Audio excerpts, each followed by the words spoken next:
You're listening to In the Corner with BenNny Mack. Unfiltered, uncensored, and unforgiving. Here's the man in the corner, BenNny Mack.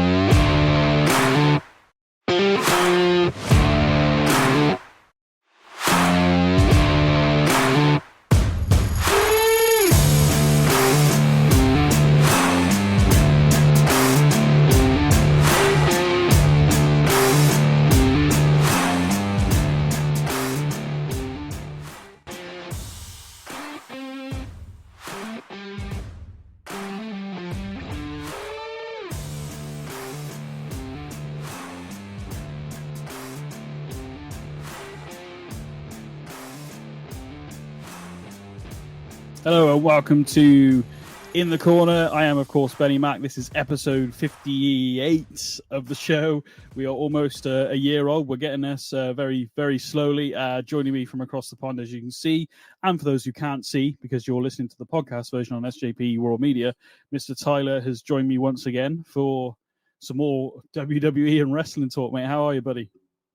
I am doing tremendous, Benny. It's always a pleasure to join you for another episode of In the Corner. Mate, it's always a pleasure to chat to you. We got quite a busy show, to be honest. We do. We've got a lot going on. There's been a lot going on, obviously. You can follow us, obviously, at In the Corner WWE on Twitter. You can follow myself at BenNny Mack on Twitter as well, and obviously Dustin Tyler 86. You can follow our antics, our day-to-day lives, and our wrestling comments. Basically, whatever you like or prefer. I mean, hey, just follow us. Go, yeah. And obviously follow at SJP World Media on Twitter, Facebook, and YouTube, and Twitch, and wherever else we are in the world. Right, dude, man. I mean, we've got to go. We're gonna have to go back to SmackDown first before we even get into Raw, because there was quite a big deal that went down on SmackDown. To be honest, I didn't think would personally happen on a SmackDown. I thought this was going to happen more at a pay-per-view, I want to say, but PLE obviously is what they're called now. Mm-hmm. I was expecting it to be not happening now, really, and I thought they might try and let it go a tad longer, but obviously we're gonna have to talk about it. Well, let's just go straight into it, mate. We're gonna have to talk about it, but before we do, obviously, you can chat to us. We are live on SJP World Media on YouTube, Facebook, and Twitch. So people like Dan Griffin. Hello, Dan. Evening, hey, ITCF. Not Ipswich Town affiliated. How are we all doing? We're doing all right. We've also got Connor. Hello, BenNny and Tyler. Thank you very much for stopping by. Dan Griffin, obviously, saying hello to Connor. Let me find the right screen, because what you can do, I'll let you know when they're open, but you can, if you want to, you can actually call into the show if you want. And as you can see right on screen there, there's a QR code. That'll take you to our Skype. And it is active now. We're not taking calls quite yet, but, send me a message on Skype if you want to call in. And then I'll let you. And then when we say on air they're open, you can call in. I'm not necessarily expecting any, because it's the first time we've done this. But we are live. And if you want to call and talk some WWE and some wrestling and some of the topics we're going to be talking about tonight. How exciting is that, though, that everybody can call in and talk about fan interaction? Hopefully so, yeah. Dan Griffin, the incident happening on SmackDown is what it's must see for me. Yeah. Does he mean WWE's must see, or does he mean this show is must see? I don't know. I hope it's both. Hopefully so, yeah. But you can also chat to us on Skype, and obviously, like, if you want to call us, say I want to call in. Like I said, I'll send you a message back or something saying, call in now, and then we'll get you on air and you can chat to us, me and Tyler, live, and talk about some WWE. I was going to go elsewhere, but we'll talk about that beforehand. But we've got to talk about SmackDown. And before we get to what I was going to talk about, we better talk about this quickly, because Pretty Deadly did earn a tag team title shot in the future after winning the Gauntlet match on SmackDown this past week. So at some point down the line, we're going to see Pretty Deadly versus KO and Sami Zayn. I mean, are you excited about the match, or are you indifferent about it? What's your thoughts on Pretty Deadly? Because to be honest, I didn't think Pretty Deadly were going to win it, to be honest with you, because they've not long come up from NXT. Not that that's a bad thing, but I just mean I wasn't expecting it so soon. But I mean, what are your thoughts, Tyler? I'm fine with the matchup because it presents some different possibilities to where Kevin Owens and Sami Zayn can go, and Pretty Deadly themselves. You're right; it was a nice surprise though, because you had a lot of established teams with the Brawling Brutes, the Street Profits, and Hit Row, and the LWO, and to see Pretty Deadly already come out on top to earn that title opportunity was something that I think was needed because it shows you that, hey, the NXT stars are going to be pushed appropriately by this new creative. And it doesn't always mean that's going to be the correct approach, but I do feel like this is a good way to program each of these teams to have a new rivalry because it re energizes what Kevin Owens and Sami Zayn need to do, and also Pretty Deadly. And also with the experience of KO and Sammy, it'll help brighten up, or I mean, polish up Pretty Deadly. I guess brighten up's not the word. I think they've already got plenty of personality. I think I meant to say polish up, but hey, you never know what you're going to get with our verbiage on here. So there you go. Yeah, yeah. Well, I didn't realize, but yeah, Pretty Deadly are actually challenging in London. Again, they're from the UK, so that makes sense. So that no matter what. There you go. I'm wondering if this recent bout of Kevin Owens, Sami Zayn calling out Kevin Owens on his anger issues are gonna, not necessarily now, but are ultimately gonna play a part in them losing the titles, with him losing his temper at some point. Again, whether it's going to be London, I don't know, as we sit here right now, but it could be interesting. Maybe imagine that if they come up and they literally lose the title, Yeah, I mean, you never know. I mean, that would be a good shock. And I mean, for UK and for everybody that's just fans of Pretty Deadly. And you're right, though. Kevin Owens' temper, I got to admit, I'm not as crazy about it. I think you can kind of overexpose the temper tantrums. And maybe I spoke about it on the previous episode regarding In the Corner. But it is entertaining because it is Kevin Owens. He's got a way he can accentuate his personality, and with Sammy being the counterpoint to it. So we'll see. I think you brought up a great point, though. What if Pretty Deadly wins it? Yeah. I again, I'm just speculating, but it's a good setup going forward because we have seen KO out. I mean, he's always been loud anyway. He's always a shouter on promos, isn't he? But like, just to see more of it, we got some. We'll go to the chat quickly. SJP Words is loving the Kiss T-shirt. He loves his hairband. Yeah, so, Kiss. Oh yeah, I do. I can't grow the hair, but I need a haircut. But I do love the hairbands. There you go. Best behavior, lads. Dan says Boss Man is in, aka he's talking about SJP Words. Masai Powell, obviously the boss man the of great Powell. Yeah, I just thought we've got new number one contenders because again, even with all this stuff going on, we don't have many number one contenders, do we? The matches just seem to happen. We don't have. So I like a good tag team turmoil match, but this was a good way of Pretty Deadly winning. Again, it makes sense for them to be challenging in London. I must have forgot that because so much happened on SmackDown. I did too.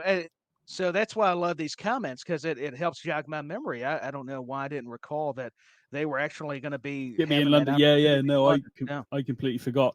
This I literally said last week. I don't think Jay's going to leave the Bloodline on a SmackDown episode. I thought this was going to be at PLE. Obviously, I was wrong. It's not necessarily a bad thing. But it did seem like they did it so well. I don't know what your thought process was. Chat, obviously, if you want to let us know what your thoughts on Jay leaving the Bloodline. Well, obviously, and Jimmy. Jimmy had already left technically, but we've been waiting for this for a good couple of years. All I could think of was when he hit that super kick was imagine he missed it. All that build up and then he missed that super kick. How annoyed would you have been? But yeah, I mean, what do you think of it? It was a great moment on SmackDown for me personally. Like, it was great. I can't wait to see what happens next into like the next act of this Bloodline family feud or civil war is what they're calling it, because obviously they are going to be at Money in the Bank. But yeah, your thoughts on the Jay leaving?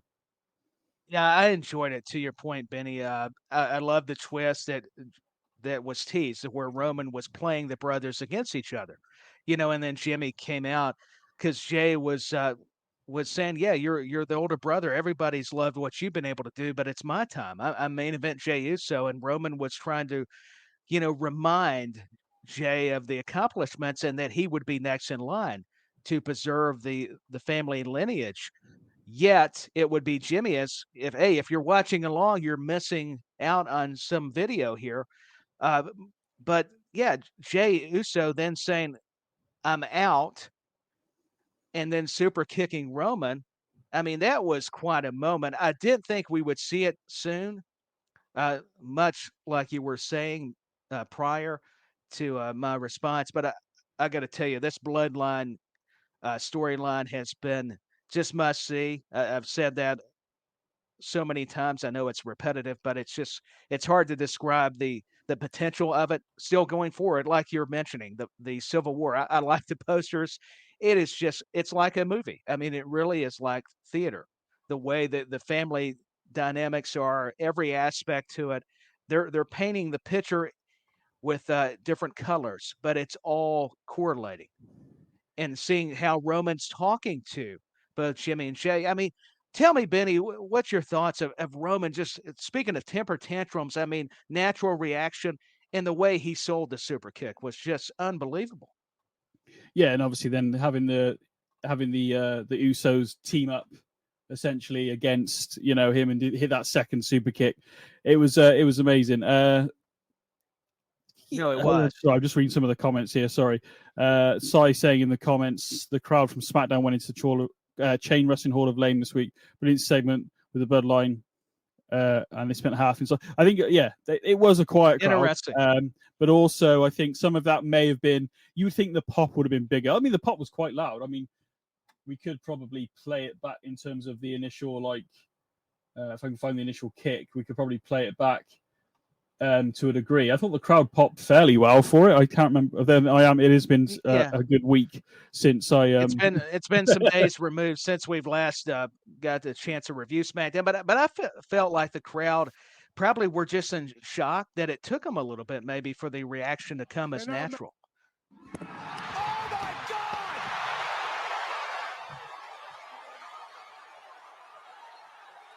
I mean, history. I mean, not a bad moment, but I think the Raw crowd this week was a lot louder than that, to be fair. So I think Sai's probably right on that one. The crowd on Raw were really into it this week, which we'll get onto in a little bit. But everybody's just in the chat talking about it. The ending, the Scottish Danny, that ending of SmackDown was pure cinema. Scottish Danny. There's my other tag team partner. Yeah, it was Danny. We were just talking like a good film. Yeah, 100%. It was also like the I was saying the other day, like when Roman's had more chairs in the back than anybody in history in WWE probably at this point in terms of being, because the chair is essentially, if it was a gangster film, the chair would be a knife. You'd be knifed in the back, but obviously it's a chair because it's wrestling. That's a brilliant analogy. I did not think of the chair and knife. Kind of related there. Sai, the pop was great, but everything else, no, looking back at it, yeah. Really, there's a lot of people. There's a lot of chat going on about this. Obviously, it was a big moment for SmackDown, the Bloodline as a whole. Jacob Fatu. I mean, it's a possibility. I think Dan Griffin had commented about the other Fatu and the Bloodline as far as the family dynamics we were just aforementioning there. Yeah, it was a bloody great moment. But I am surprised that it happened on a SmackDown.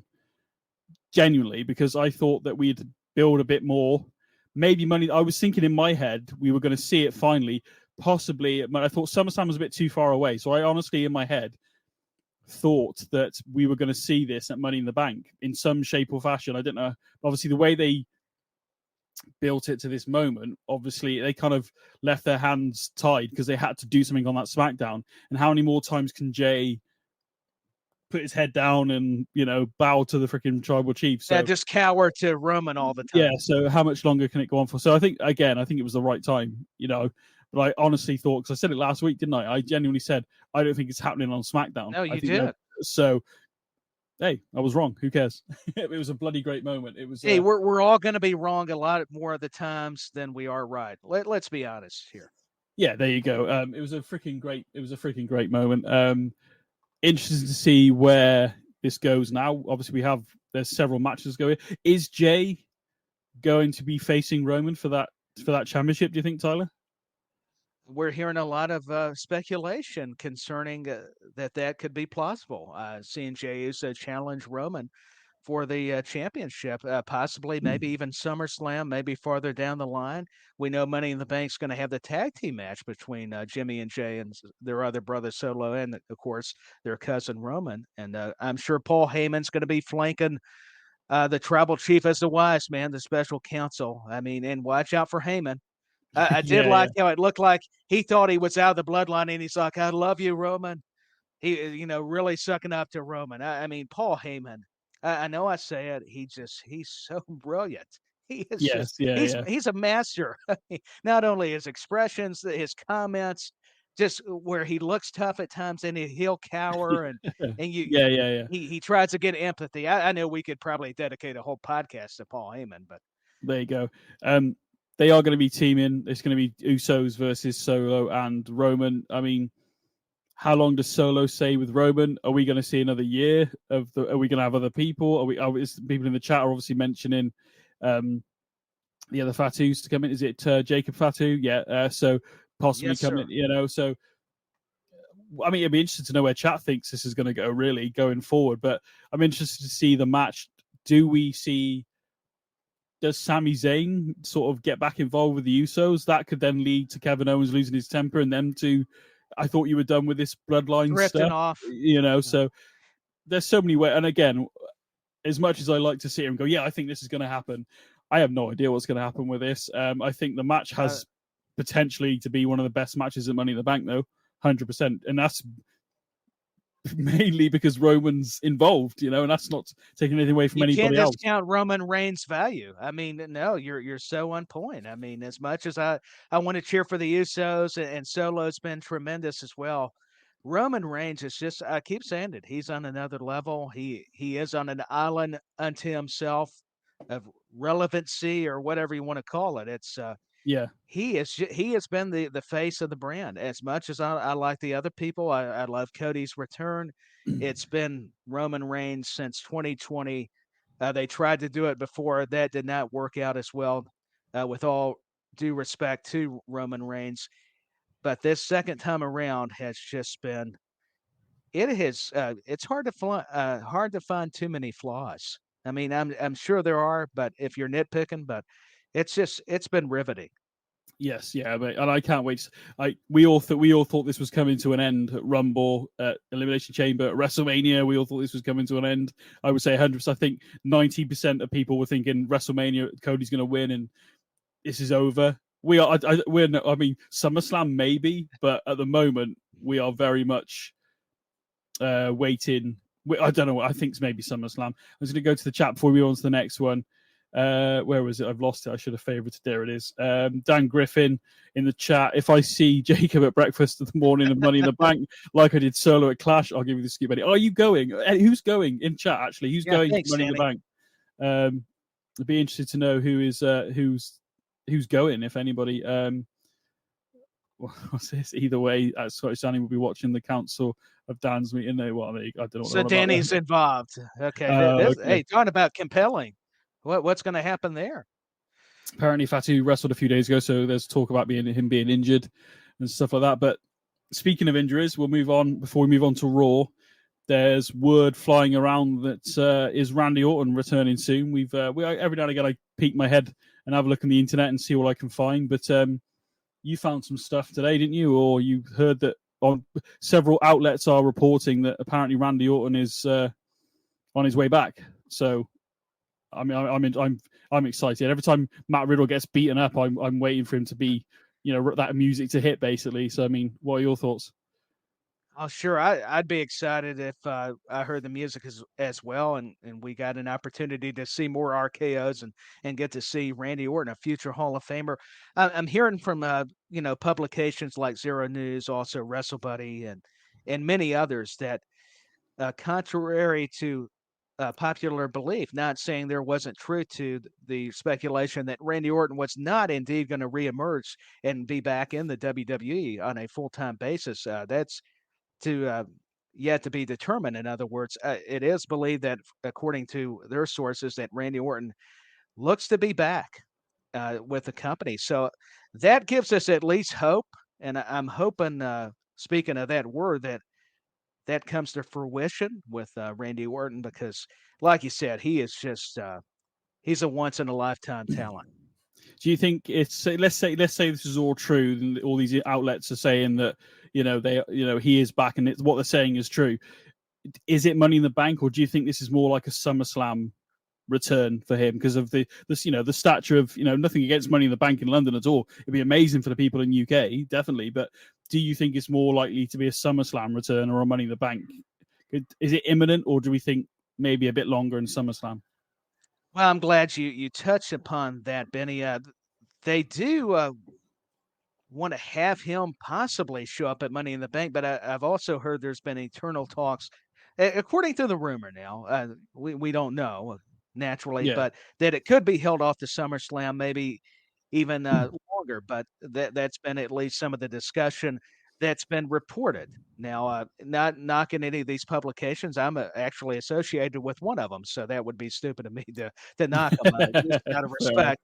But it's thanks to them that I'm able to share some news with everybody, and I want to thank them. Speaking of WrestleBuddy and Zero News, who's our partners over there, and also based in the UK. What is it in the water over there? It's a lot of great people over in the United Kingdom that I've connected with lately. There's not a lot going on over here, Tyler, to be honest. So it's not much going on or happening. No Money in the Bank. There's All In from AEW, maybe soccer, some other stuff. Not that you guys don't love American football. I don't mean that. It's just there's some good music festivals. Before I get off into another, where this sounds like another podcast, just to say that Randy Orton, we are here. He's coming back. My goodness, leave it to me to get off in the weeds here. I don't know. So help me out here. No, it's fine. Mate, it'd be amazing if he did come back, sooner rather than later for me. Oh, it would. Every time I see Matt Riddle getting beat down, I think, oh no, it didn't happen. So, and I always think that I know it's that glimpse of what if Randy Orton makes his return right then to help him. Dan Griffin in the chat. My dream Randy Orton return scenario is for him to come back the Raw after Cody wins the title. Goad him into a challenge and beat him, sparking a legacy feud. Well, we know you're not the biggest Cody fan, Dan. But yeah, that would be quite. There is that aside, there is an inbuilt story for Cody and Randy Orton straight away. So it would work. I'd be interested in seeing that. That could be very interesting. Sai responding to what's in our water, mostly shopping trolleys, old tires, and bodies, I think. It depends where that's from. So yeah. Well, what I was going to say too. Oh, okay. No, go ahead. Thanks for stopping by. Just subscribe, buddy. Keep up the good work. Subscribe to this channel as well if you don't mind. We appreciate it. Yeah.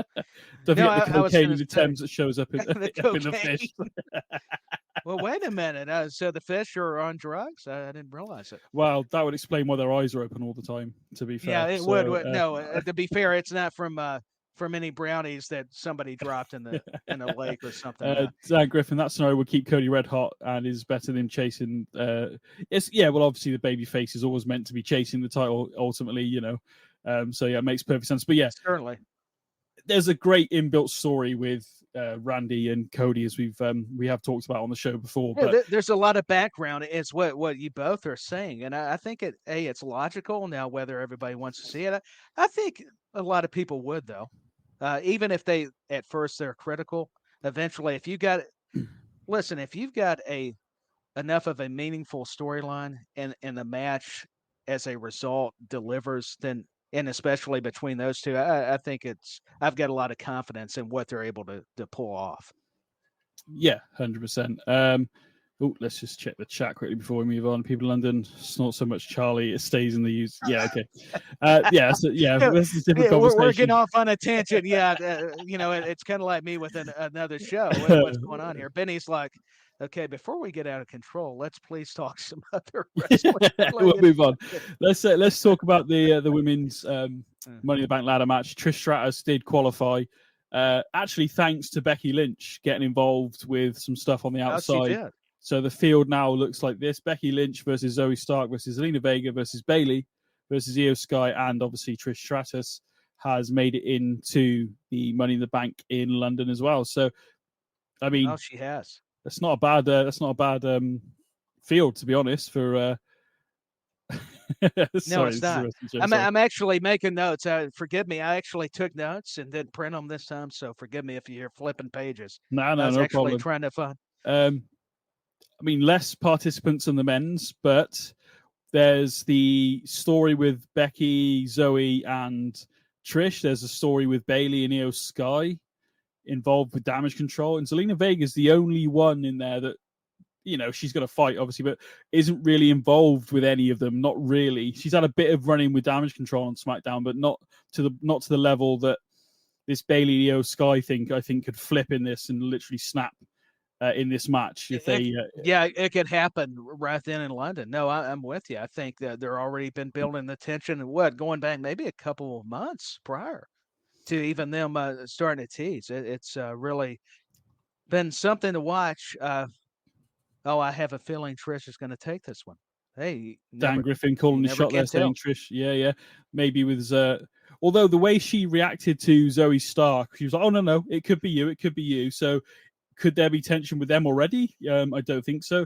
Zoe Stark for me is there to, kind of make sure Trish wins, isn't she? She's the muscle. Yeah. In Bailey's mind, Io Sky's there for Io Sky to make me win Bailey, So, I mean, with all this stuff going on, this actually could benefit Zelina Vega big time. Yeah, it could actually help out those who don't have have to worry about anybody hurting their feelings or taking an opportunity. No, that's a very astute observation, my good friend. But what I was going to say is the promo was intriguing because Trish had to catch herself, and I liked it. If you paid attention, you saw Zoe kind of wait a minute now, what kind of like with what Bailey and Scott's been doing with their interactions, like you were saying. I want to talk about the Becky Lynch. Maybe I've got the rules messed up, but that kind of confused me a little bit. I kind of get the finish a little bit. So Raquel Rodriguez does not win because she's in the ring. I thought that was a little backwards. Maybe I'm wrong. Maybe I need to polish up because Becky attacked. Because Becky attacked Trish. The referee would see it as Becky trying to help Rodriguez, even though she's not. So because Trish was the one because he saw it, and because it's a normal standard, wrestling match, because of the outside interference, Rodriguez got disqualified because of Becky. So it's actually Becky's fault that Trish Stratus is now in the Money in the Bank, basically. So yeah, that's what was going on there, my friend. But no, it clicked, and I'm glad I made the tab because that makes sense. I guess I was looking at it if the ref didn't see it. I'm like, well, why wasn't Rodriguez the winner? But I get they were wanting Trish involved in the Money in the Bank match. I'm not arguing that point, but I'm trying to refresh my memory on how the rules work. I know they can change it a little bit nowadays, and I think everybody's been kind of altering the rules for a while now, so it's nothing new. I'm trying to kind of what did I just see? Because even though we watched this yesterday, at least I did, Benny, I'm trying to remember what happened. There's just those little intricacies that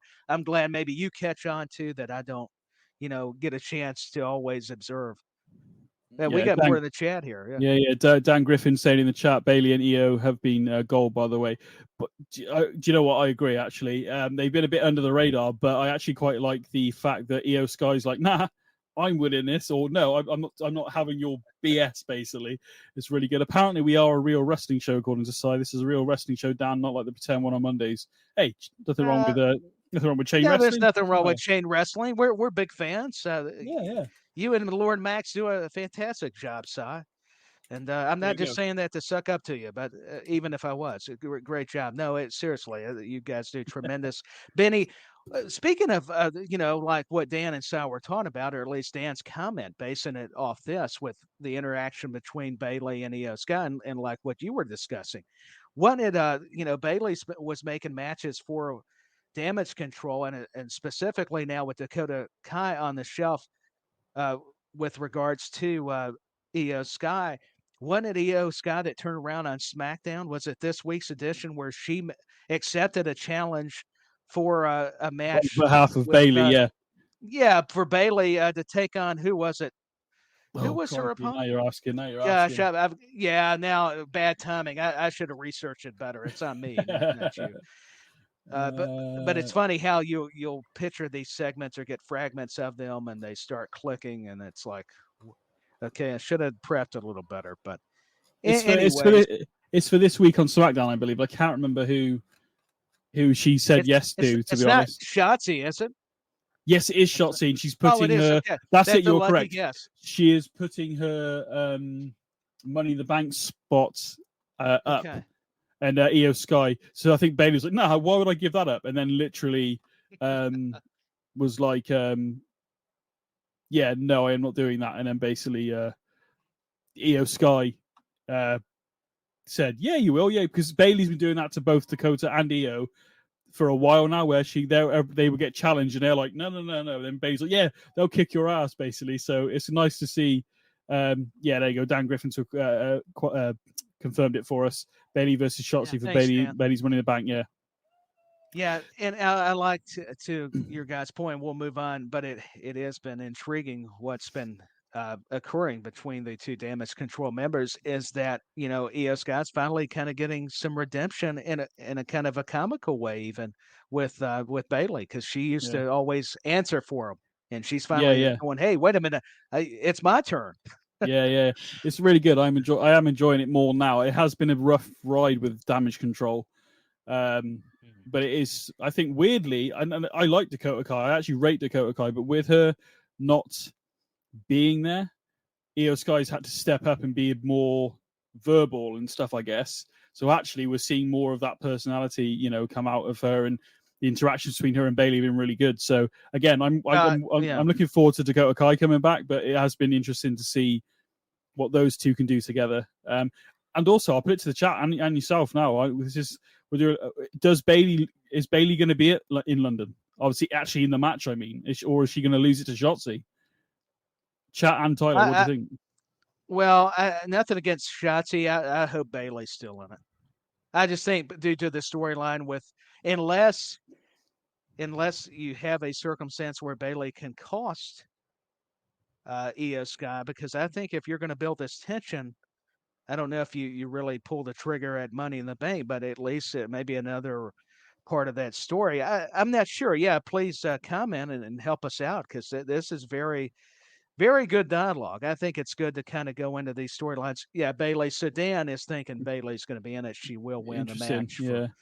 And when you were talking, then my brain started ticking over. Like, you could have Io Sky accidentally cost Bayley her spot, and then that means Shotzi then goes in, and then you have the reverse happen at Money in the Bank, where Bayley's trying to help, in air quotes, and then cost Io Sky a moment to possibly become Miss Money in the Bank. So, or you could, there's so many. I'm looking at the women's one. I'm actually maybe Trish. I think that's a good shout from Dan, to be fair. But I'm finding it quite hard to. I mean, we're going to be doing guesses obviously soon, but obviously next week, I think so. But it's going to be hard to break that one down. I'm interested to see what happens on SmackDown, obviously, and then we have Raw, and then we have another SmackDown before we have Money in the Bank. So we've got a lot of wrestling to see. To see how they build it. Yeah, how they try and gauge the story. Yes, 100%. Exactly. And the only other thing to your point, and we'll move on, is that it allows talent to grow. I think I'm glad you brought that up about Io Sky. With Dakota Kai, I hate that she's injured, but it does give her chances to show just how talented she is. And we all knew it coming in from NXT, but with Bayley now, with somebody experienced in Dakota Kai, that's what made Damage Control so fascinating when they debuted back at SummerSlam last year, and then getting to see kind of, the good points and not so good points. But either way, it's still been solid. So this maybe freshens it up if there's tension and eventually a turn either way. Yeah, 100%. So yeah, Becky Lynch versus Zoe Stark versus Zelina Vega versus Bayley versus Io Sky and Trish Stratus for the Money in the Bank briefcase in London. Going to be interesting. I honestly am struggling to think of a winner. Something that happened, you mentioned Raquel Rodriguez there, and we'll mention it quickly. Rhea Ripley had a very sort of brief match against Natalya this past week. It ended as quickly as it started, and that's maybe a shit. I don't know how do you feel about Natalya? I don't know whether we spoke about her before, or at least, I mean, I thought maybe turn her heel When we had Sion a few weeks ago, he was like, would that really help her? I mean, what are your thoughts on Natalya at the moment? Because does it seem to you like we're seeing the end of her in-ring career, or are we on the verge of her doing something different?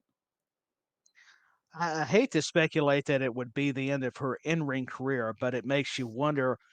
I almost want, think now, because I don't want to overuse the word wonder. That's why I stopped myself there. Is if we don't have Natalya Turnhill, maybe she does. You were talking about this. A couple weeks ago, if not longer, Benny. How maybe it's her time. Everybody's talking about Bianca possibly going the villainous route, and maybe it's time for both of them on their brands. Maybe they need some more attitude. They need to show some aggression, not like the equivalent of Rhea Ripley. I would argue Raquel Rodriguez was great as a heel, but now you kind of don't want to overuse too many villains. You need a lot of good baby faces, and she's proven she's good. But I'm thinking of Natalya. That's a tough one for me because I think she could be a good tweener, but yet you want to position her. I guess you want to build it though. You don't want to rush her being heel. You got to give her reasons, or maybe as a stronger baby face that has more of a grit to her. I'm taking words from Edge now. I'm taking away from his promo. There you go. But what do you think? Because this is a very, very unique circumstance when you're trying to fit, your characters in a different role. Yeah. I can see it going either way, to be honest. Her for leaving or being more of a backstage thing, helping out. Maybe she goes to NXT. I think that maybe that boat sailed the past or whatever the freaking saying is. But I think there's something. She's been there since what, 2010, 2009, maybe. It's been a long time. She was Divas champion. I don't think she's ever been women's champion, because it wasn't really or maybe it was a thing, but because we had women in Divas, didn't we, at one point? But I think genuinely she's got the grit. She could be the grizzled veteran. She could really be the person that is like, do you know what? I've been here longer than all of you. Where's my piece of the pie, essentially? So I think it could work if done right. And because I know she's kind of been a bad guy or a heel before, but I don't. It did come off as good. Yeah. I don't think, but now I think it could. But she's trying to figure out her place. Maybe she starts a faction. I don't know. A faction could be good. She could be like that, But get a faction to almost do like Randy Orton did with Legacy and what Triple H did with Evolution, and have them be the muscle to help her become, a force to be reckoned with as a group, as a champion. It could work. You'd probably have to find, do they necessarily have to be second generation or whatever to make it a legacy, or would you do it the other way?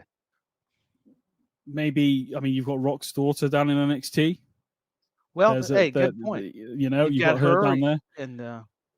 And who else? I'm trying to recall. Natalya, has won the Divas. Oh, there we go. I don't remember her winning the SmackDown one at all, so that's bad, isn't it? I know she challenged for the NXT. No, it's been a lot of years. Unless I'm reading up on an article or going back doing research, I'm lucky if I can remember all of it. I think she's got a possibility where she could still do something. How it's done, I don't know. I think for me, like I said, it was a perfect opportunity for me. I feel like a month ago, she came to the ring. Yes, she was wearing the hat from her father and all that kind of stuff, but she was mainly in black. And I thought, oh, we're going to see a heel turn here, and then it just didn't happen. But she's been given the shades like Brett used to do, but when he was a baby face. So you'd have to drop that. Obviously, you couldn't be giving out sunglasses. Obviously, no, that would be very odd. Oh, here I'm getting ready to hate me, but have my glasses. Yeah, there you go. I'll sign something for you. There you go. Yeah, that would not work, and I know she would know better than that. I'm just, that it's the little things I noticed going back to the nostalgia factor of Bret, because I'm such a Bret Hart fan too. So I'm like, it's a shame, man. You've got Jim the Anvil Neidhart's daughter, and it's almost like they don't have the correct creative for her, in a sense, and that's really a shame, because Natalya's got a lot more to her than just than what she's presented as. But it's always challenging. Hey, I'm not saying booking her or the way to present her is easy either. I'm not trying to. No. I'm just. I'm scratching my head too. I mean, we're even having the discussion. What do you do with her? And the legacy ordeal could be enticing. Ava Raine, the Rock's daughter, she's with Schism right now in NXT. Maybe bring her up and whoever else. And I think there is something you could do that again. Where how it's packaged, how it's delivered is obviously you just got to throw it at the wall and see if it sticks, so to speak. Sometimes, and sometimes if it don't, to go back to the drawing board. 100%. Well, staying with the women moment, because obviously this all links in to a degree. The possibility of Raquel Rodriguez versus Rhea Ripley. We had a bit of a stare down at Gorilla just before, and she was, talking about Rhea, and Rhea confronted her, which I really liked, by the way, the fact that she confronted her. But there was just that moment where they just stared at each other. I mean, Rhea Ripley's, she's a big girl, but next to Raquel Rodriguez, Rhea Ripley's actually a tad shorter. So, I mean, going forward, and chat as well, would you want to see Raquel Rodriguez versus Rhea Ripley? Is Raquel Rodriguez at that point yet? I think there's potential there, but maybe it needs a bit more of a build. But I think it potentially could be good. Yeah, play it back, because I think they had the encounter in NXT. I know it's different with the main roster, but the chemistry will be there, and especially with you've got Raquel. I think was more the heel, and that role down there. She's able to be more the baby face. This is where it could work, and she needs to have more of the attitude. And I think we'll get remnants of the Raquel Rodriguez mantra from her NXT days, when I think she was known as Gonzalez down there. I may be wrong, because you know how they'll rebrand them when they come to the main roster. But in Rhea Ripley having that same kind of personality that she's showing now, but yet she was the babyface. Yes, I mean, run it back to their days in NXT. Absolutely. Haas matches. That's kind of like a JR term that I think is a universal wrestling language. I don't care if you're from England, you're from the States. I love the term Haas matches. I don't know what it is. It's just, it sounds cool. It's kind of an old school term. So I'm glad Dan had brought that to our attention. But no, I don't know, Benny. I'm kind of with everybody. I think we all can agree, man. To see, because Rhea is what, actually 5'7", maybe 5'9", very tall for a lady. But Raquel Rodriguez is even taller, about 6 feet, 6'1". So you could tell the difference. Just to see that visual of them confronting each other, it doesn't matter that it's in the ring or backstage. You can tell with the right story. This could be big. I believe so, yeah. I didn't know they had faced each other in NXT because I've not seen it. Was that during the 2.0 or was that way back before? No, it was back in the latter days. Go back and check that out, man. That's man, I missed that. How did I miss that? Yeah, I was starting to get into NXT, unfortunately, in the later days. And I'm not taking nothing away from 2.0 right now. There's still some good, decent stuff. I realize you got to change up the game a little bit, but man, what they were doing in Black and Gold, I hate that I got in on the party late and had to go back to revisit some of the rivalries. It helped me understand what they're doing on the main roster, the potential that was there. Yeah. Dan Griffin in the chat there. House matches are hard-hitting slugfest, usually between larger competitors per Webster's Wrestling Encyclopedia. I love that he's given us the definition using the encyclopedia. Dan, you're so well studied, my friend. And because I'm just going to think of a horse like a big old animal, but it's clearly a lot more, there's more of an etiquette to it than just thinking of it like you would, some big animal going at it. Yeah. I don't know what I was trying. You can tell I'm from Tennessee. That's our analogy. It's like just some big old horse, man. That's how we think of it. Well, let's move on to the torn what to do next. To be honest with you. This is all kind of linked together, this next few subjects, this next few things. So let's just get into it. The men's Money in the Bank, we've got Ricochet. I actually honestly thought the field was full last week. We thought I did too. But yeah, we got Logan Paul is in the Money in the Bank ladder match. Look, my gripe about this right now is everybody else had to qualify and Logan Paul is just put in. I know he draws numbers. I know he draws ratings. I can't really argue with his what he's done in the ring so far has been entertaining and fun to watch. But I'm a bit like, why is Logan Paul in this? At least have a qualifying match, minimum. But then make him earn it. Is Logan Paul meant to be a heel? I think he is, right? So, then we've got that whole... Then we had Brock Lesnar a few years ago just come in and take the freaking briefcase. You don't need to be in the match, ladies and gents. Me and Tyler are going to be in London, and we're going to go in and just take the briefcase. And he pretty much just said... But who's going to argue with Brock Lesnar, to be fair? Well, there is that as well, yeah. So, no problem. Yeah, but yeah, that's the other side of it. But I get what you're saying. He cut a very heel promo. Then he tried to go backtracking and babyface it a little bit, saying, knocking Cleveland. That's what was perplexing, but kind of intriguing. In the same way, I kind of meant, I was like, okay, he's kind of tweening here after those heel lines. Then saying, oh, yeah, Jerry Lawler's from here. I thought he's from Memphis. I know he likes Cleveland teams. That kind of confused me. Okay. And I tried to see if, maybe Lawler lived up in Cleveland at one point. Yeah. Did not see any references there, but I get what he was trying to get at. Logan Paul, man, he's got a genuine disdain. He's just got the look. And he is talented. I mean, like you're saying, he's got the ability, but I'll tell you, and this way, I'll let you break this segment down. I can't wait. There's, I think, both of our favorite parts of this whole deal. Well, funny enough, Dan's mentioned it in the chat there. We are going to show it, and obviously people listening to the podcast can hear it. Okay. And I see two guys who are as useless as basketball cleats. Then I look and I see a guy, he makes videos for 14-year-old girls and wants to call himself a megastar. No. There can be only one, but I'll tell you what, Logan Paul, I brought you a little gift. It's a map. If you follow this, you'll find the exact directions of where you can stick each and every one of those bottles of Prime. Yeah! Because that case has my name on it, with everybody saying, yeah! Right, LA Knight, absolutely just on fire on Raw. Obviously we're talking about it. Everybody's talking about it. I've seen that clip probably several times this week because it was just so good. Logan Paul's in there. Obviously, you heard their LA Knight just destroying. I loved it. Didn't really like the fact that Logan Paul was left standing on his own. Is this a way of deterring or making you think, oh no, Logan Paul's going to win Money in the Bank? Very well could be.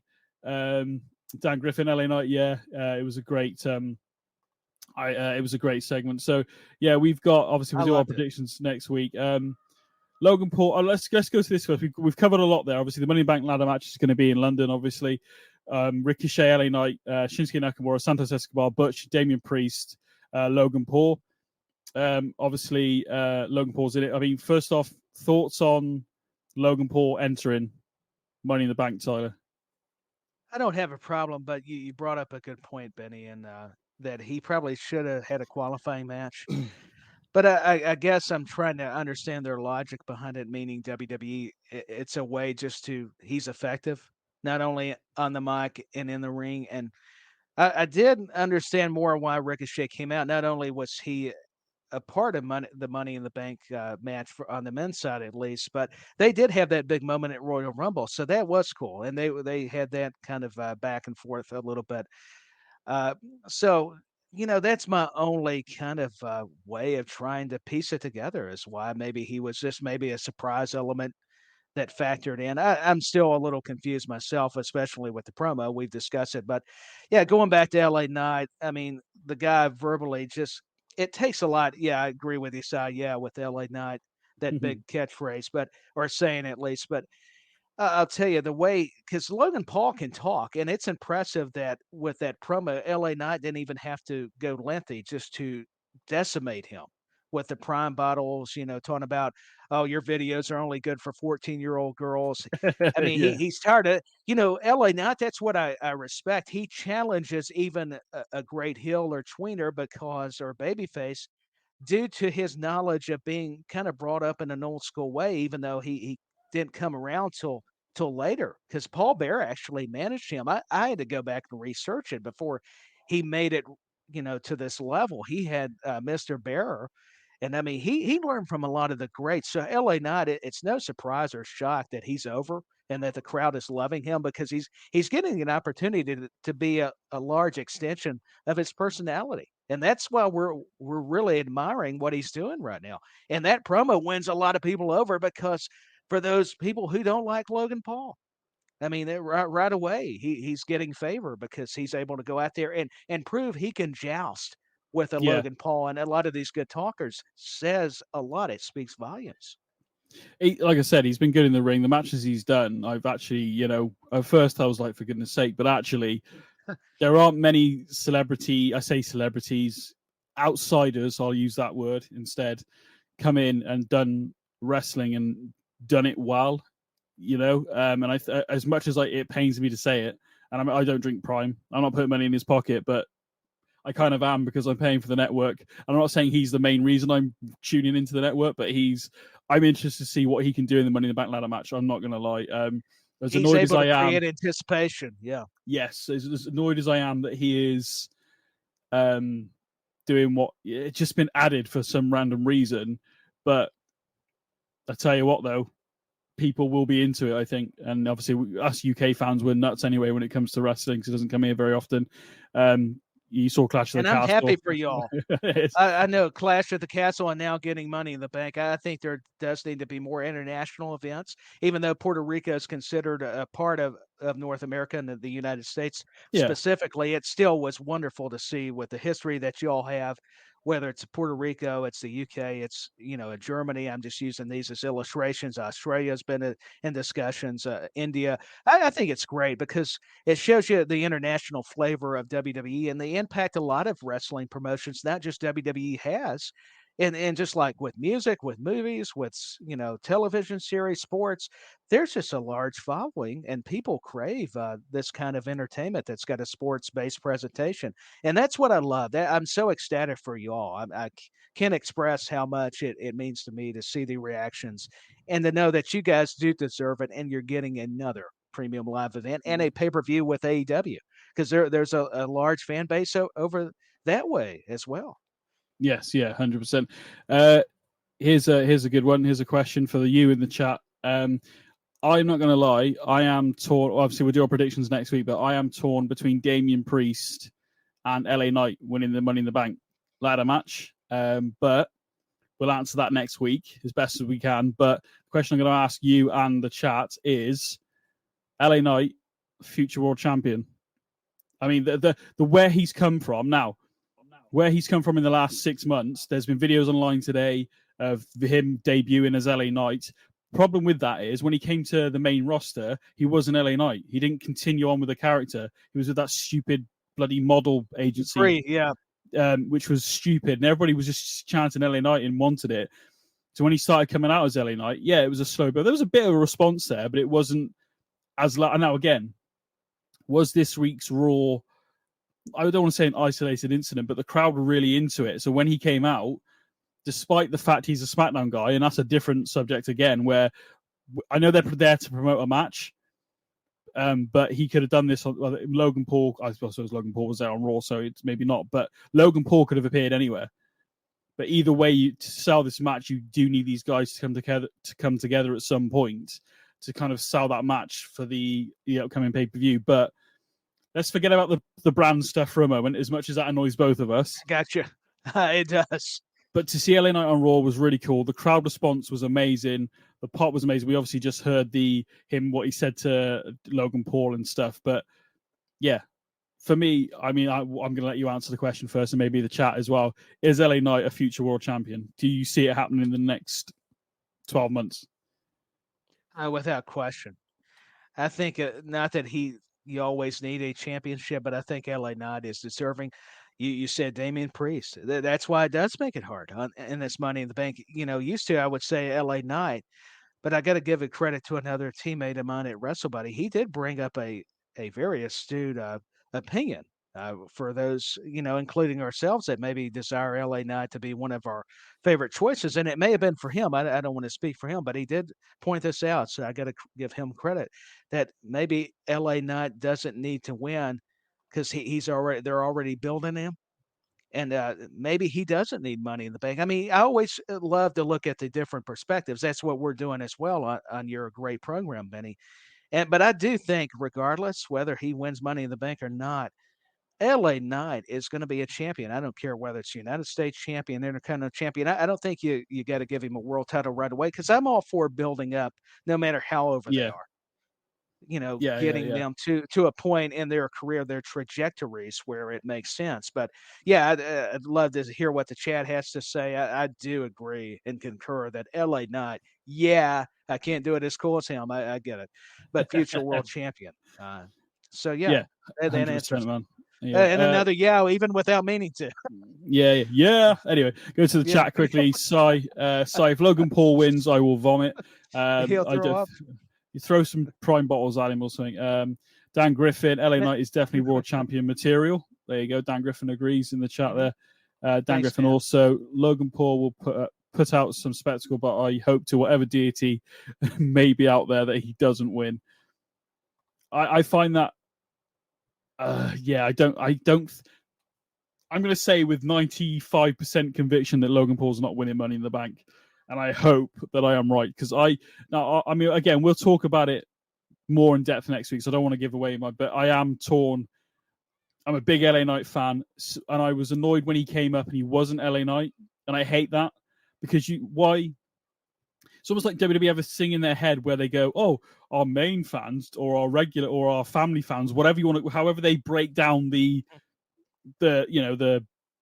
numbers." Oh, he was like Pete Dunne. Pete Dunne's now Butch. Okay, I can live with it now.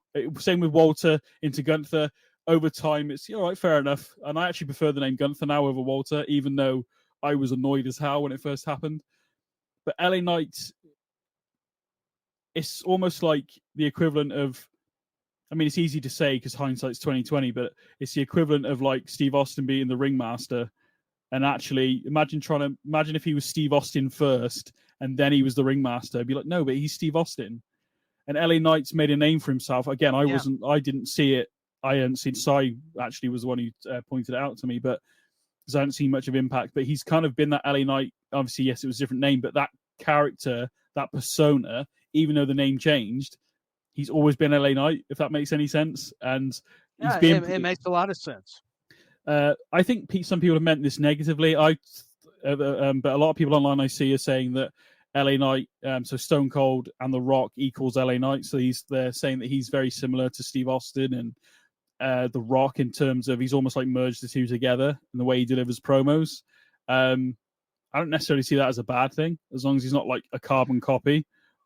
To be honest, as long as you're not copying those two icons, I don't have a problem. And I don't want to say LA Knight is, but that's not a bad way to approach it. Be a combination of both those guys. But yeah, let's of course calm down and cool our engines a little bit. I love the guy, but I always have to catch myself, and that's what I'm saying. I'm guilty of it as well. We have to remember, give him time. He is definitely a star. There's no doubt about it. But let's. With the comparisons, I think, though, like you're saying, to be fair, it's not necessarily comparing, but it's just if you're going to model or kind of have an influence, that's the way to go. Maybe that's the way I should have worded it and looked at it before answering. I tend to already go there, and I don't mean to all the time, but it just happens. But yeah, LA Knight is. I'm such a huge supporter. I'm a big fanatic for him. I mean, I even said without it's in my conscience. Even now when I say it.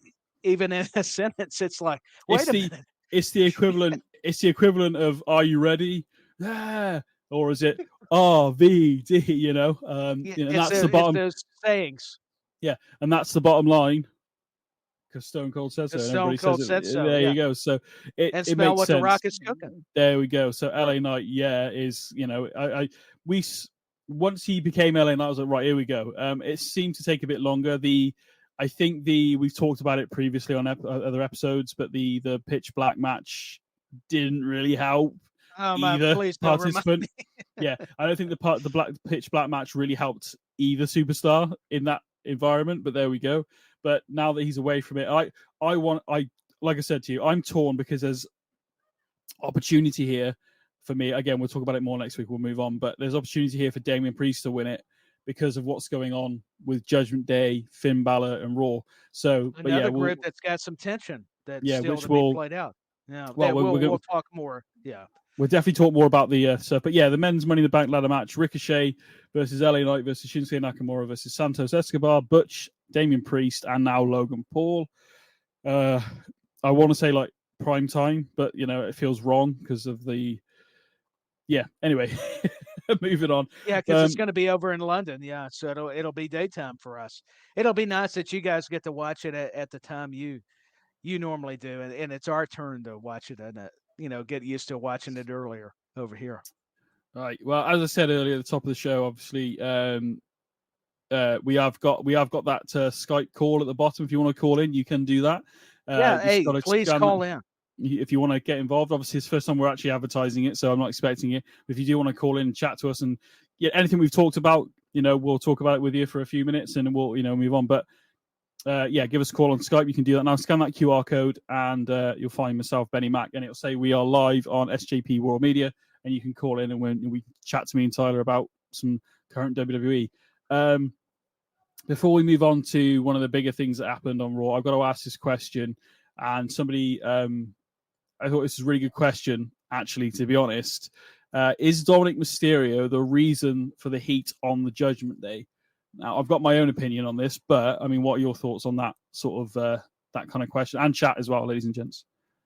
Is Dominic Mysterio the reason? Yeah, he's definitely one of the primary motivating factors, there, as to why they're getting so much heat. But you can't discount Rhea Ripley. I mean, her influence, also Finn Balor and Damian Priest. But that's a fantastic question because of how successful as a heel he's been. When speaking of Dominic Mysterio, Dom, where's Mommy? I mean, even that combination alone, that's why I say you got to.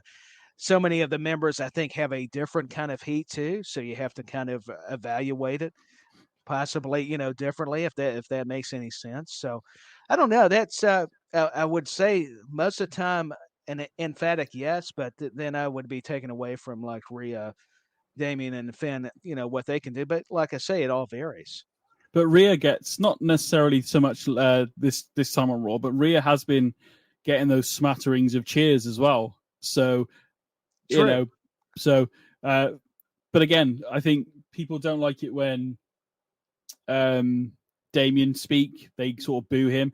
Dominic Mysterio gets more boos because I think of the whole storyline with his dad, the way he treated his dad and all that, you're a deadbeat dad and all that kind of stuff. So people can see, they love Ray. They love Ray. So if we could walk into a ring and go, I hate Rey Mysterio, and the whole crowd would boo you.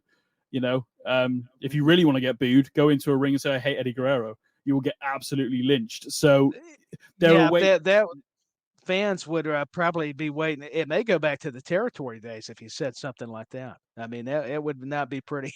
So be careful. Yes, yeah.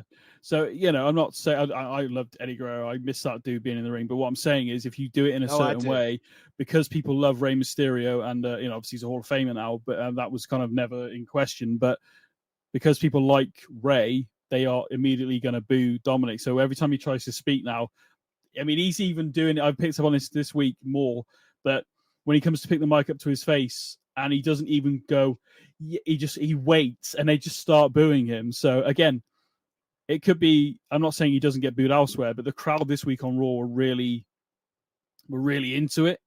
Yeah, I think even last week there has been a lot to be said for Raw, and a lot of times I may even, prefer SmackDown, but Raws have been pretty solid so far. So and the crowds included. I mean, they added a energy. I mean, it gives you momentum, your program, whether they're cheering or they're not letting a particular talent like a Dominic Mysterio speak. I mean, it's really telling. Because I don't think necessarily. I don't think Judgment Day's heat is because purely of Dominic Mysterio. I think there's just more of a reaction when it comes to Dom, and he does get more heat because he's Dom. But I think if you took Dom out of the Judgment Day as a heel still, I think he would still be booed the same way without the rest of them with him. And that's not taking anything away from Finn, Damian, or Rhea. But I think if, like, tomorrow it turns out Rhea, Finn, and Damian are now faces, and then Dominic's still a heel, I think Dominic will still get a lot of that booing.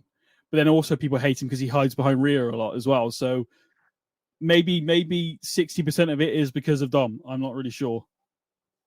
I think 60% of it could be due to Dominic Mysterio. They call him Dom for short, of course, and yeah, hiding behind Rhea getting involved, or the ways that they interject themselves too adds to a lot of Of the course, way yeah. people react. So no, I think that's another fascinating way to look at it. How he hides behind Rhea and all their interplay with each other, and I think it's been done well. It's a nice callback, but they're still trying to do it their own way.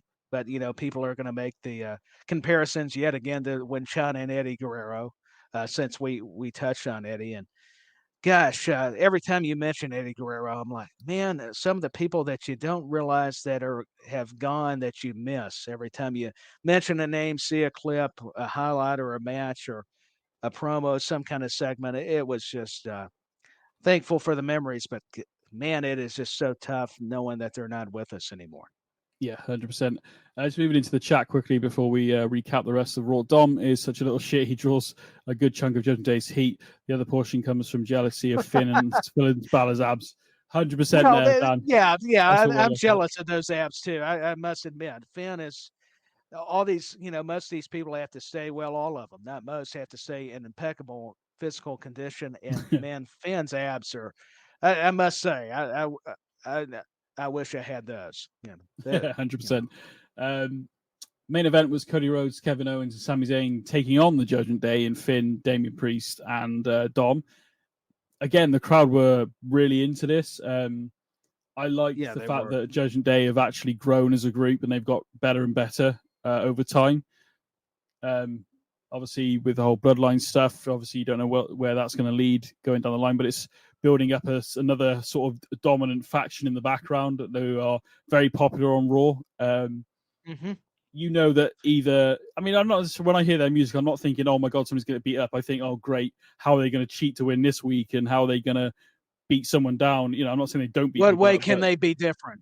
Yeah, exactly. So we've got to talk about quickly before we move on to so Matt Riddle versus Logan Kaiser was actually a really good match this week on Raw. A great match. After a bro Derek, Matt Riddle got the win over Ludwig Kaiser, but Gunther got in and started beating down, and they both basically beat down Matt Riddle. Again, I thought Randy Orton's music was going to hit, and it didn't. So whether that's going to happen at some point, I feel like that is how he's going to come back. I don't know, but maybe he won't.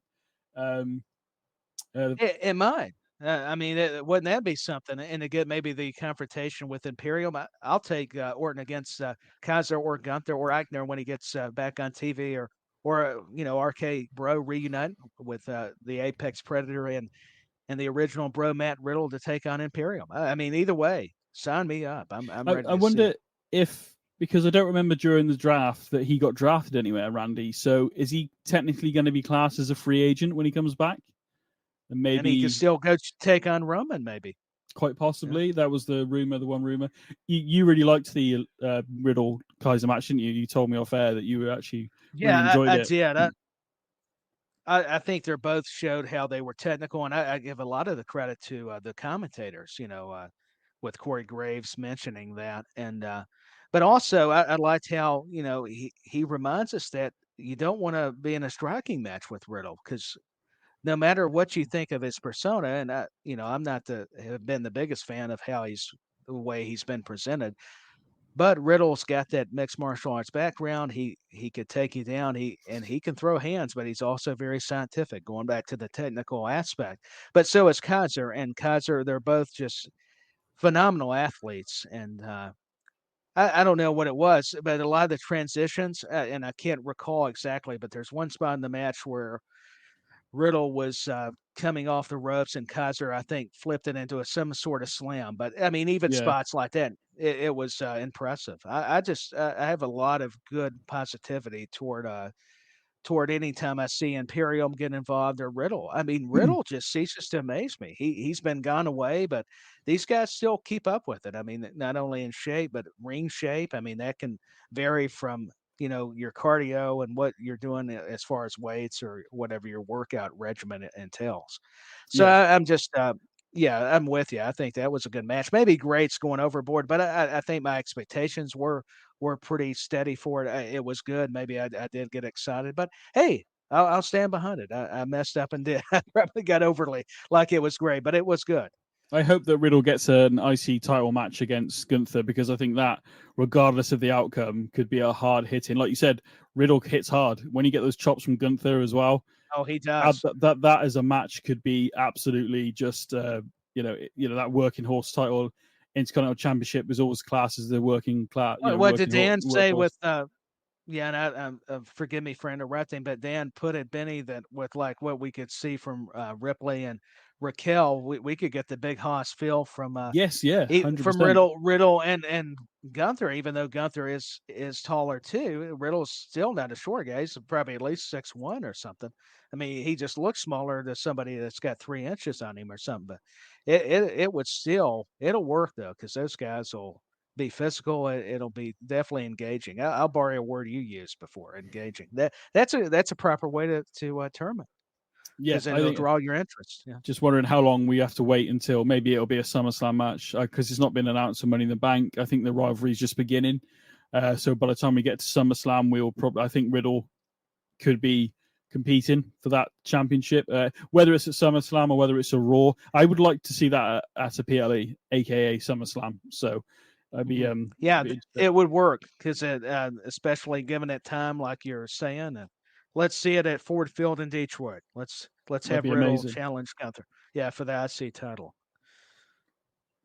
Down in the chat, Walter and Matt Riddle are cracking trilogy in progress for the Atlas title, so should be sound for the IC title. In progress. Sorry, yeah, I meant Progress Wrestling. Sorry, I read that completely differently. How he wrote that, but no, yeah, you're okay. Yeah. Well, I'm gonna have to search. I don't know whether I want to search it up now, because if they're going to do that, I don't want to kind of be spoiled on the Progress stuff to then. Even if it's really good, and I'm sure it is. Yeah, you don't want to let it take away from your perspective on what they can do on the main. What they're doing here in WWE, yeah, WWE, yeah. Well, I think that happened because so when we had Shinsuke versus AJ a few years ago, which I think overall was considered not very good. It was a letdown. But I'd seen the was it the Tokyo Dome they did in New Japan, I think. I watched that online, and I really enjoyed that match. That's a big venue. So I think in my head, at least, maybe watching that may have spoiled that one for me. But then I think overall it wasn't considered overly good. Was it the AJ Styles Shinsuke match? Which is a shame, because it has the potential. Because once again, they've got a lot of background, a lot of backstory. You could have really played on. Yeah, absolutely. Let's run through these quickly. Bronson Reed, we're both big fans of. Beat Shinsuke Nakamura this week, thanks to kind of interference from Ricochet. There's a bit of thing going on between Ricochet and Shinsuke at the moment. Yeah, there's unfinished business between those two. But Bronson Reed just flies off that top rope, like as you said, he didn't even jump; he just stepped over. Yeah, stepped. Yeah, exactly. And I didn't catch it. And I've seen him, and maybe he did it a different way. It's just, and maybe that's always consistently how the man has executed that tsunami high risk maneuver. Yet, Bronson Reed, just for a guy that size, we've seen the Bam Bam Bigelows, we've seen the Big Van Vaders, we've seen a lot of people even before them that were agile, that was athletic, but he reminds me of that, maybe even more mobile, more agile. I don't know if that's fair to say with respect to those legends, but he definitely fits that mold. He's a monster when he needs to be, but he can hit you from different avenues regarding his arsenal, as I'm trying to find the words to describe how you would depict Bronson Reed. He's a unique talent, but I'm like you, BenNy. I'm looking forward to more and what we see out of him. Yeah, 100%. I can't really say, but I'm looking for big things from Bronson Reed going down the line again. Well, I think you can see it now, can't you? There's a lot of things now have come together, and whether it be SmackDown or Raw, that talent is being sort of pushed. We've seen more of certain people. Bronson Reed's having matches. Yeah, he had to lose a couple in order to set up other people for Money in the Bank, but now getting that win over Shinsuke this past Monday is a big deal for Bronson Reed, really, despite the fact there was outside interference. But hopefully, again, we're not Judgment Day. Bronson Reed, obviously Matt Riddle, Katana Chance, and Caden Carter as well on Raw. They defeated Chelsea Green and Sonya Deville. And I like that match. I mean, they just real quickly, they're just so unique. I know that's a little redundant on that word. I've used that before to describe Katana Chance and Caden Carter, but it's true. I mean, but it doesn't mean unique's a bad thing. It's hard to really judge their offense, but whatever they're doing, they're good at it. It's successful, and how they're programmed.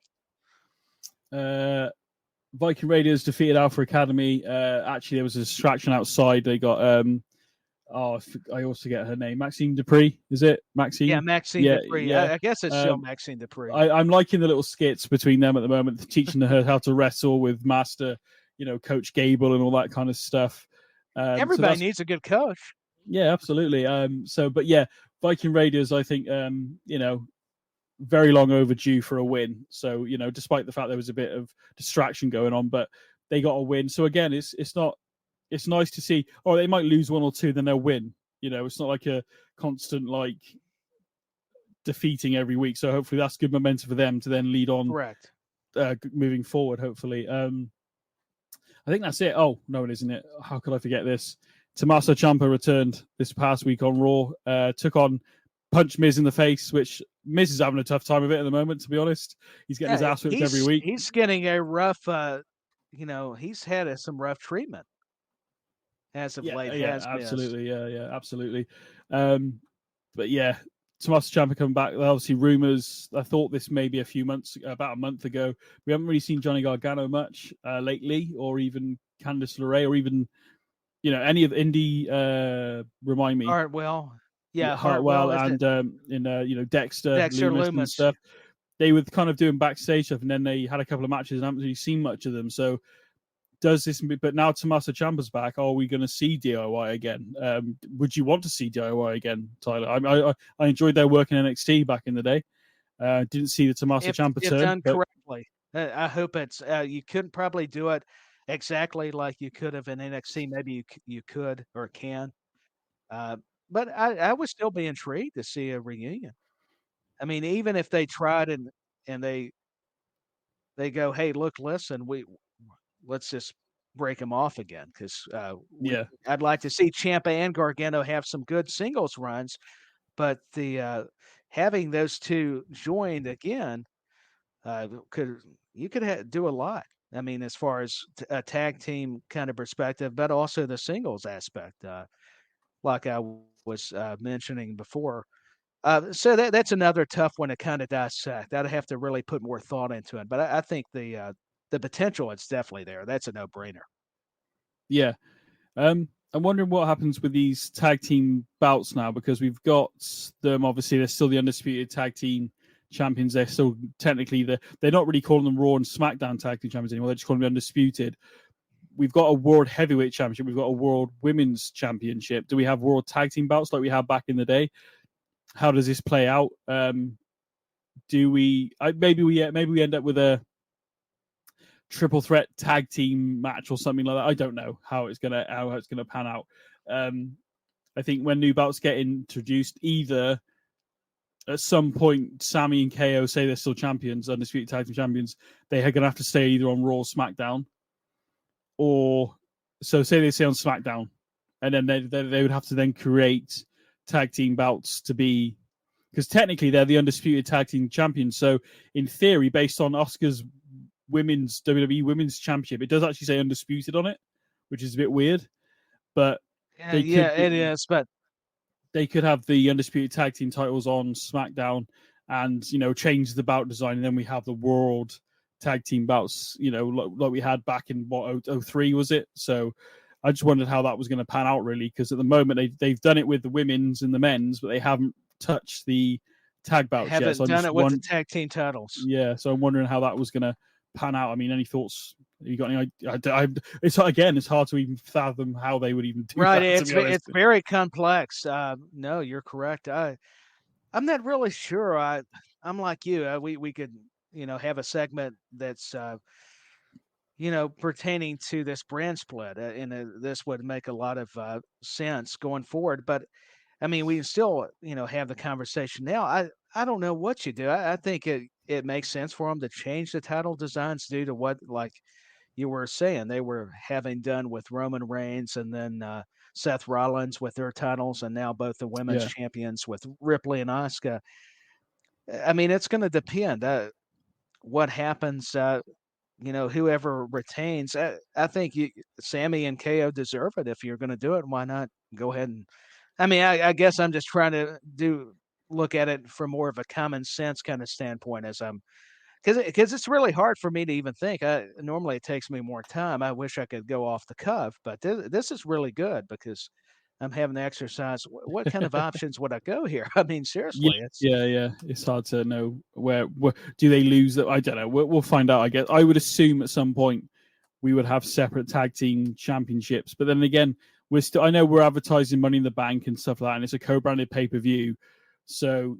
We have an LA Knight come on Raw, which was a great segment. We talked about it earlier, but you're supposed to be on SmackDown. It's supposed to be exclusive to your respective brands, unless you're a free agent. When does it become enough? Because we see too many of them appearing, and it's like that was my issue too. And I know we'll talk about this later. I don't mean to get off on this tangent, but since we're on the topic with this whole NXT Women's Champions deal, I like Alba Fire, like Aladon, and what I've seen of them, and I get why they had to be with Rousey and Baszler, but I just once again they got drafted to SmackDown, and I realized they didn't win the titles, and this allows the loophole for Rousey and Baszler to show up on Raw, but I feel like maybe each brand does either need their own tag team champions, or maybe it's more popular because they can do more creatively for both the brands of Raw and SmackDown. I don't know, but I go back to it. It kind of leaves me confused. I mean, I'm trying to find the logic, but when I can't find it, I'm like, okay, what are we doing here?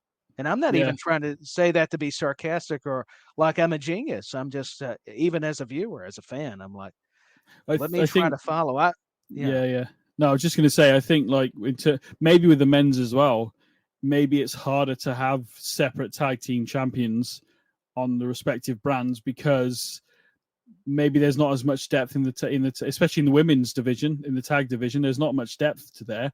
So maybe unifying the NXT and WWE Women's Championships, we then have them, defend across all brands because it's one so they can have they don't have to necessarily have as much depth in the women's tag team division. So it adds more importance to those tag team titles where you That's may the only not thing I can need think of, as much away from the titles. Okay, I can see where you're coming from. That's the only thing I can think of, Tyler, at the moment, to be honest. I think the men's tag team division is getting better, but again, it's going to be a slow build because it's been neglected for so long. And that's no disrespect to the Usos being the longest reigning tag team champions and stuff. We had some good teams take them on but out of all that run, like, honestly, look, I'm not being horrible, but like literally New Day had some great matches with the Usos. Can you tell me who had, apart from KO and Sammy beating them, can you tell me many other teams that went against the Usos? And, can you pluck it from your brain now and go, that was a good match? I'm struggling. I'm not saying that didn't happen. I'm struggling personally to find during this run. That's fair, because that's your opinion. I'd have to go back and look up at some of the matches, honestly, because there's been so many, and it is hard to recount all the rivalries. But yeah, all due respect to the Usos, they definitely. And they're going to have some of the same issues with Kevin Owens and Sami Zayn, but I think the only thing that's helping them, with the Raw side of things, they do have Imperium, they do have some options, and not saying SmackDown now pretty deadly. I have to go back to that point. I'm contradicting myself. It's amazing how you could start a podcast and you start having to remember what you just said a few segments ago. So that I'll just be honest, transparent. I've forgotten. My goodness, what's wrong with me? Somebody help me. I'm losing my thoughts here. Well, before we finish the show, one last thing to talk about. I haven't forgotten about it. I've left it till last because we spoke about Finn Balor last week, the fact the crowd wouldn't let him talk and basically just, shit on him, basically. And we wanted to see it, didn't we? We wanted to hear it. We wanted to hear what Finn had to say.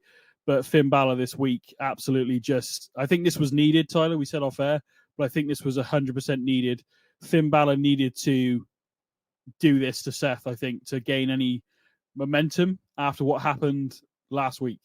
I mean, what are your thoughts? No, he did. I mean, we needed to see a more aggressive, a more vicious Finn Balor. As if you're watching on YouTube, you'll see the clip from Raw. I mean, he's pummeling Seth Rollins. He is punishing him. He's finally showing his temper. He's showing he doesn't care what authority thinks of him because he's a heel anyways. Seth Rollins has kind of been more the good guy in this scenario. At least the fans sing along with his song. I don't know, maybe tweener, who cares right now? But he just to get to the point before I get into a tirade about something else. Yeah, we needed to see Finn Balor. We needed to see the guy that people may have remembered from Shades of New Japan, maybe NXT, since we're talking WWE because it's within the organization. To see him do that stomp, I would say the name, but BenNny probably does a better job because I'm going to butcher it.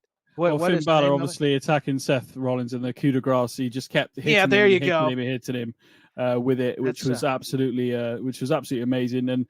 But like I said, after this past week, I like how he's mocking the fans. He's mocking the fans with the sing along that they wouldn't let him speak and stuff like that. And we talked about it last week. It was we felt like I thought there's a story here. Too much. There was a story here. I wanted to hear from Finn. I think we've heard, without saying a word really in that moment, Finn absolutely just destroying the World Heavyweight Champion. And I said this off air to you, but I'm not saying it just because I'm from the UK or from this part of the world. But I want Finn to do well here. Do I think Finn is going to win? Probably not. This leads back into next week, and we'll talk more about it because I have a theory or a good idea for a story for Money, blah, blah, blah. We'll get into it next week, ladies and gents. But I'm not saying it just because I'm from the UK. I want to see Finn win. I don't think it's going to happen. Maybe this is a setup for maybe down the line. I don't know. But I would like to see Finn beat Seth Rollins. And again, some of it is because of the way the fans shit on him by singing Seth's song and stuff. Yeah, they want to be involved. I get that. You want to be part of the show. I get that. But Seth could have probably held that situation last week. But also, I really wanted to hear from Finn Balor and his story from the last, 7 years, becoming the first Universal Champion, losing it the next night because he had a shoulder injury because of Seth. Yes, it's competition, but because of Seth. And then Finn was trying to say last week, you took a year of my career. You took my dreams and blah, blah, blah. But he couldn't get it out because everybody was singing. And it just felt shit, basically. Too much noise. Yeah. Yeah, you couldn't. It was a shame you couldn't hear him in his promo when talking about Finn Balor. What I like, it's made people interested in Finn again. And I hate to say it, but it has. It's not that people weren't drawn to Finn and he doesn't have his fans. Don't hear me out. I'm not trying to, throw shade on Finn is what I'm getting at. But Finn Balor, it's elevated him. Not that he needed it, but this is showing you that side of Balor that everybody's desired. They want to see. Yeah, we're seeing another clip of it. Like you say, actions speak louder than words. Prime example. He didn't need to say anything. No, he didn't. And he absolutely took it to Seth Rollins. Obviously, Seth was going to defend the heavyweight championship against Braun Breaker. In NXT, I understand he successfully defended it, so I apologize if I've spoiled that. I should have shed spoiler alert beforehand, but I've not seen it yet. Which I'm glad, because I always get perplexed by that when they go, Seth Rollins is going to defend the World Heavyweight Championship against Finn Balor, but next week on Raw he's going to do an open challenge, but then he's also going to defend the title against Braun Breaker, and it's like, but you've advertised Finn versus Seth. Yes, I know technically it could change, but we aren't programmed to that, are we, as wrestling fans? Yes, it has happened in the past. We've seen people lose at the last minute, and then it's been a different match at Survivor Series a few years ago. I think that happened. I think it ended up being Daniel Bryan, didn't it, against Brock Lesnar instead of I believe you're right. I think. But I just like the fact that Finn did it because, again, like I said, after last week, I felt it was just. I thought it was like, and I have finding myself leaning more towards Seth Rollins. Finn Balor. I get it wrong. Again, not with it at all. It's because I was trying to think of something else. No, that's okay. That was me trying to finally get to the throwing shade on Finn Balor. It happens. We're human. I mean, I have my moments. I did like the fact that Finn came out with Judgment Day later on and was like, I'm the reason there's no open challenge tonight. I am the reason. And it was almost like an FU to the crowd, basically saying, screw you, you don't want to listen to me? Fine. Like you said perfectly, actions speak louder than words. And he just took it to Seth and I liked it. And I know it's not the but main it would have been event nice to hear the promo. Certain fans watching at home on TV would have loved to hear it, heard it. Hey, what a way to what a vocabulary I've got. I meant to say hear it, heard it. That wouldn't have sounded right. So I'm making fun of myself, even trying to have a response. But no, to the point is, as I laugh, that Finn Balor deserved better, and he showed it. This was a good way, even in storyline, just to give him his just due. And like I said, I'm happy for Finn Balor. I love Seth Rollins too, and I like how Seth did cut the promo responding to Braun Breaker, but he also responded to Finn Balor saying, smiling, this was the Finn I wanted to see. And I like that. That made sense. But to me, maybe Seth Rollins should have been more angry, showed that he was mad. But, Seth, to me, my counterpoint to even my point would be, this is just how Seth has been. He'll kind of smile and laugh, but when he needs to be that Seth Rollins, he'll turn it up. He'll be on that level. So he's just doing that Joker-esque sort of. If he'd have added a laugh in that promo after he said, "This is the Finn I wanted to see," he could have ended it. See you at Money in the Bank and just laughed at the camera. Yeah, I know a lot of people don't like the Joker thing, but actually, I think he pulls it off quite well. So it's just, it would have been quite funny, to be honest. If he not funny, but it would have, I think, gave more to it if he'd have laughed. This is the Finn Balor I wanted to see. It's like Joker in the Batman. Joker wants to fight the strongest Batman to try and outwit the Batman and beat the Batman. So, but it's psychological too. So psychological, yeah. So it could have been a little bit better, but I'm glad, like I said, Finn got his comeback. Yeah, I couldn't agree more. Yeah, he was able to get some redemption into where it feels like this is important. But I get what you're saying with the open challenge. We and other things. We've got so many moving parts. Let's keep our focus on Finn and Seth for a while. Yeah, I'd like to see this go a bit further than just one match, to be honest. I'd like to see this go maybe to SummerSlam. Maybe why not revisit SummerSlam 7 years later and have this match again? But this time round, maybe Finn beats Seth. Well, maybe Finn beats Seth again, but the next night on Raw, he doesn't have to relinquish the championship. Having said that, you'll have to wait till next week for my theory for that, but there we go. I can't wait to hear it. Yeah, man. We'll do our predictions next week. Thank you very much for everybody who stopped by, who commented, who participated with us. Obviously, I will be here next week with Tyler chatting. Hopefully, Sai will be with us as well. I have asked because he is going to be taking over the Money in the Bank review show with yourself because I am actually away. And I think it works out to episode 60, which is Money in the Bank review show. Obviously, the very first show I ever did for this show was Money in the Bank.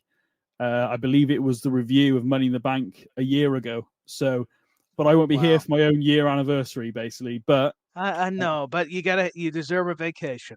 I mean, I'm leaving it in good hands. Sai said he was actually quite honored. I was like, why are you honored? This show is like the B show to Chain Wrestling, but all right, I appreciate it anyway. But no, Tyler. So yeah, next week I'll be here. Hopefully Sai will be with us as well. But it'll be me and Tyler 100%. We'll be chatting about Money in the Bank, everything that's going on, maybe some more Randy Orton news. But Tyler, before we go, where can we see your good self? Where can we read your stuff? Where can we find you? Is what I'm getting at.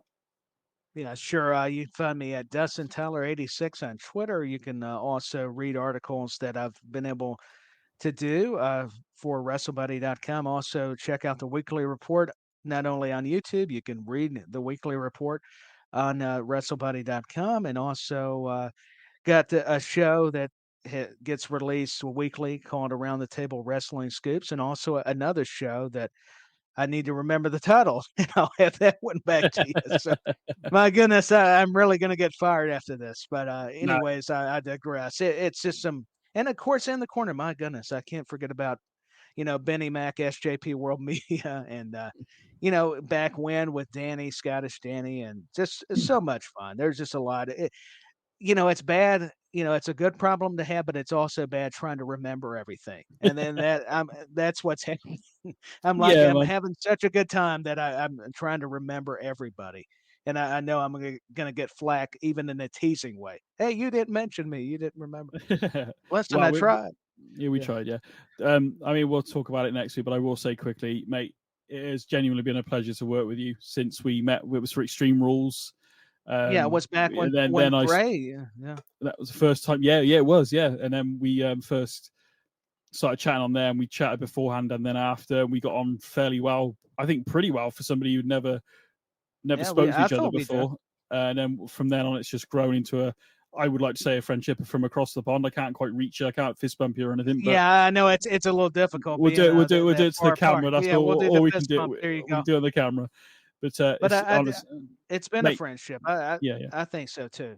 Yeah, mate, you're a part of the show. Yes, it says in the corner with BenNny Mack up over in the corner over there. But I've always done podcasts, mate, and I'm kind of doing a bit of a speech now because I'm not going to be here. But I've always done podcasts in the past. Yes, I've called my podcast the BenNny Mack podcast and done the wrestling podcast with BenNy Mack. Whatever I've done, whether it's Gameplay Junkies, whatever. Yes, my name's on there. Yes, I record it, produce it, whatever you want to call it. It's never been about me. It's about entertaining people. If I can entertain 3 people, talking some wrestling with your good self, then I'm happy with that, to be honest. Would I like to do it as a day job? 100%. I'd be recording every day. Who would? I'm enjoying it. I have fun. It's bloody hot in this room. I am literally sat in a corner, which is why the show's called In the Corner. And it's also a wrestling pun, obviously, but I am literally in a corner. This behind me obviously moves, but I've got a fan over to the right here, and I'm sweating. I need some makeup. We need a budget. We need a budget for some makeup so don't shine. We need makeup artists, yeah. Where we can get one here in the States and one in the UK over there. That'd be perfect. But no, I consider you a friend, BenNy, and I just want to say on programs I do.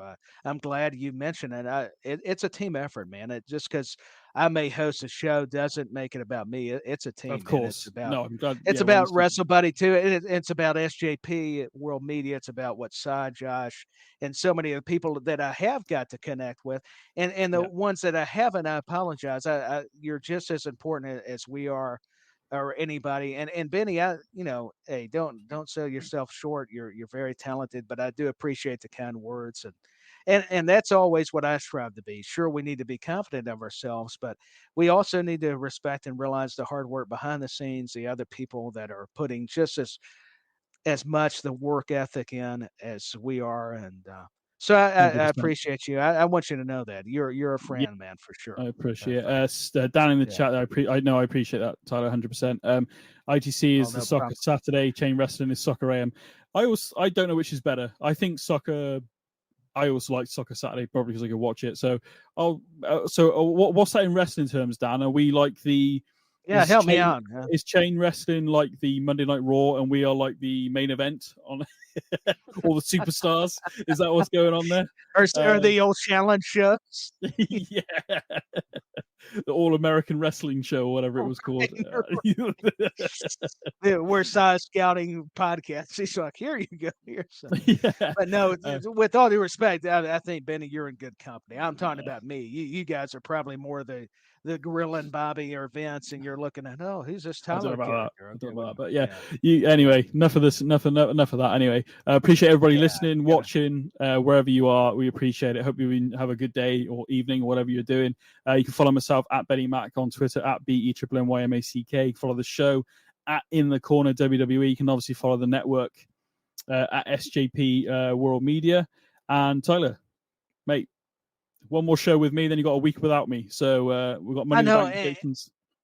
One more show, and I'm going to miss you. But hey, Sai's going to be joining me. I know that's going to be fun, man. I always love an opportunity to get to join Sai as well. But you'll be missed, and can't wait to when you come back, you return. Appreciate it, man. Right. We'll be back next Wednesday, 7:30. Yeah, we will. 2:30 Eastern time, I think. I always get it wrong. Yeah, Is that 2:30. Right? So but we'll be Eastern back. Time. We'll be back on YouTube, Twitch, and Facebook on SJP World Media. And obviously, if you're listening to this, we're on Apple Podcasts, Spotify, Google, wherever you find your podcasts. But yeah, Tyler, thank you very much, mate, as per usual. Oh, you're so welcome, Benny. For Tyler and this is Benny, and we will see you all next week. Cheers. To see if I succeed, to see if I believe, they're looking up to me. They want the best of me now, best of me now, best of me now, best of me. They want the best of me now, best of me now, best of me now, best of me.